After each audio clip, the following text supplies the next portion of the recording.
ఈరోజు ఇంత మంచి కార్యక్రమం జరుగుతా ఉంది. ఈరోజు ఒక్కసారి ఇంత మంచి కార్యక్రమం జరుగుతా ఉన్న పరిస్థితుల్లో ఒక్కసారి గతానికి ఒక్కసారి వెళ్ళమని చెప్పి మిమ్మల్ని అందరినీ కూడా కోరుతా ఉన్నా.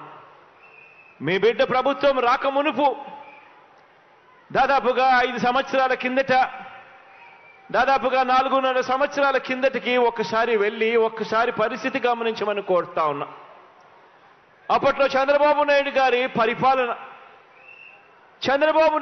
పరిపాలనలో ఎన్నికలకు 2 నెలల ముందు వరకు కూడా, అంటే 4 సంవత్సరాల 10 నెలల వరకు కూడా ఆయన పరిపాలన చేసిన ఈ 4 సంవత్సరాల 10 నెలల కాలంలో ఎన్నికలకు కేవలం 2 నెలల ముందు వరకు కూడా పెన్షన్ ఎంత అంటే కేవలం 1000 రూపాయలు ఇచ్చే ఆ రోజులు ఒక్కసారి గుర్తుకు తెచ్చుకోమని అడుగుతా ఉన్నా.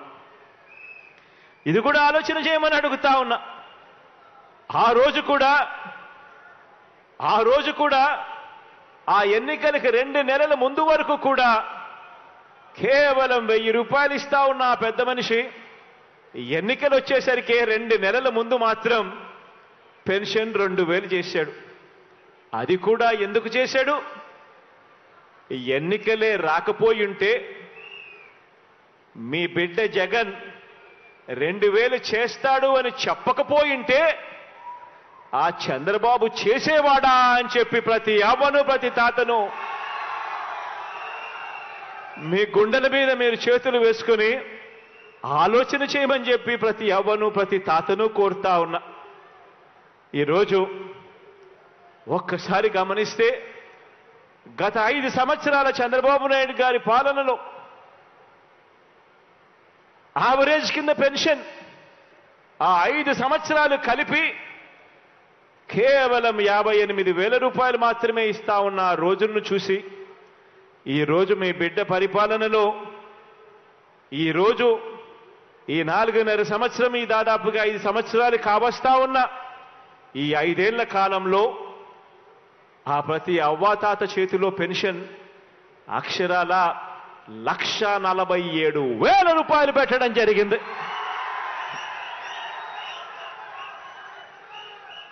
వికలాంగులు ఇటువంటి వారిని కూడా లెక్కలో వేసుకుంటే వాళ్ళ చేతుల్లో కనీసం అంటే 1,82,000 రూపాయలు పెట్టడం జరిగింది. ఇది కూడా ఆలోచన చేయమని అడుగుతా ఉన్నా. గతానికి ఇప్పటికీ మధ్య తేడా గమనించమని అడుగుతా ఉన్నా. గతంలో పెన్షన్ కావాలి అనంటే పడిగాపులు కాయాలి. గతంలో పెన్షన్ కావాలి అనంటే జన్మభూమి కమిటీలకు లంచాలు ఇవ్వాలి. గతంలో పెన్షన్ కావాలి అనంటే మొట్టమొదట ప్రశ్న జన్మభూమి కమిటీలు మిమ్మల్ని అడిగేది మీరు ఏ పార్టీ వారు అని చెప్పి అడిగే మొట్టమొదట ప్రశ్న. అటువంటి పరిస్థితి గతం. పెన్షన్ కావాలంటే సేంతాడంతా క్యూలలో నిలబడాలి. పెన్షన్ ఎప్పుడు వస్తుందో తెలియదు, ఎప్పుడు ఇస్తారో తెలియదు. పెన్షన్ తీసుకోవాలి అనంటే అడుగునా కూడా జన్మభూమి కమిటీలకు లంచం ఇస్తే తప్ప పని జరగని పరిస్థితి.